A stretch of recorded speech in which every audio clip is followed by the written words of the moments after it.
Hello दोस्तों, रोचक कथाएं चैनल में आप सभी का स्वागत है। आज मैं आपको जन्माष्टमी पर भगवान श्री कृष्ण की जन्म कथा सुनाने जा रही हूँ। पूरी कथा अवश्य सुने। भाद्रपद कृष्ण अष्टमी को श्री कृष्ण जन्माष्टमी कहते हैं, क्योंकि यह दिन भगवान श्री कृष्ण का जन्म दिवस के रूप में माना जाता है। इसी तिथि की घनघोर अंधेरी आधी रात को रोहिणी नक्षत्र में मथुरा के कारागार में वसुदेव की पत्नी देवकी के गर्भ से भगवान श्री कृष्ण ने जन्म लिया था। यह तिथि उसी शुभ घड़ी की याद दिलाती है और सारे देश में बड़ी धूमधाम से मनाई जाती है।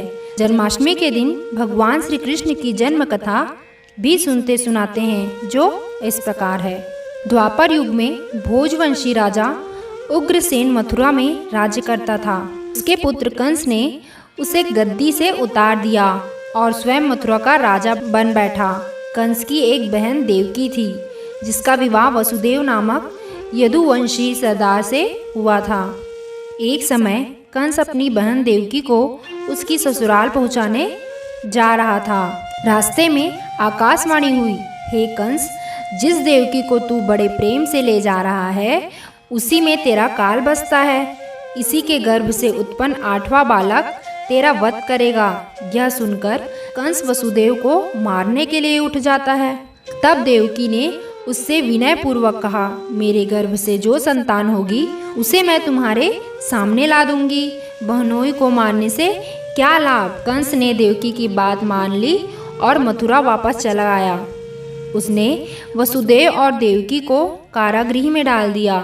वसुदेव देवकी के एक एक करके 7 बच्चे हुए और 7 को जन्म लेते ही कंस ने मार डाला।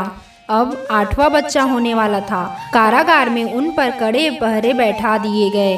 उसी समय नंद की पत्नी यशोदा को भी बच्चा होने वाला था।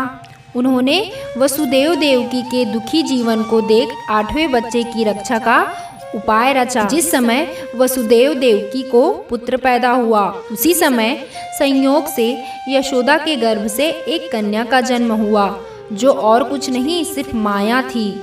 जिस कोठरी में देवकी वसुदेव कैद थे, उसमें अचानक प्रकाश हुआ और उनके सामने शंख चक्र गदा धारण किए चतुर्भुज भगवान प्रकट हुए। दोनों भगवान के चरणों में गिर पड़े। तब भगवान ने उनसे कहा, अब मैं पुनः नवजात शिशु का रूप धारण कर लेता हूँ।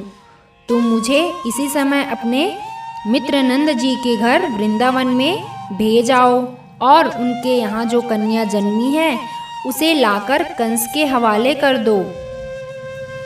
इस समय वातावरण अनुकूल नहीं है, फिर भी तुम चिंता न करो। जागते हुए पहरेदार सो जाएंगे, कारागृह के फाटक अपने आप खुल जाएंगे और उफनती अथाह यमुना तुमको पार जाने का मार्ग दे देगी।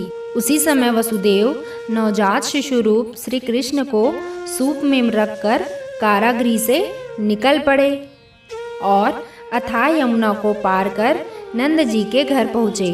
वहाँ उन्होंने नवजात शिशु को यशोदा के साथ सुला दिया और कन्या को लेकर मथुरा आ गए। कारागृह के फाटक पूर्ववत बंद हो गए। अब कंस को सूचना मिली कि वसुदेव देवकी को बच्चा पैदा हुआ है। उसने बंदी गृह में जाकर देवकी के हाथ से नवजात कन्या को छीनकर पृथ्वी पर पटक देना चाहा, परंतु वह कन्या आकाश में उड़ गई और वहां से कहा, अरे मूर्ख, मुझे मारने से क्या होगा। तुझे मारने वाला तो वृंदावन में जा पहुंचा है। वह जल्दी ही तुझे तेरे पापों का दंड देगा। तो यह थी श्री कृष्ण की जन्म कथा। आशा करती हूँ कि आप सभी को मेरा यह कथा पसंद आया होगा। तो प्लीज़ मेरे इस वीडियो को लाइक कीजिए, मेरे चैनल को सब्सक्राइब कीजिए और ज़्यादा से ज़्यादा शेयर कीजिए। धन्यवाद।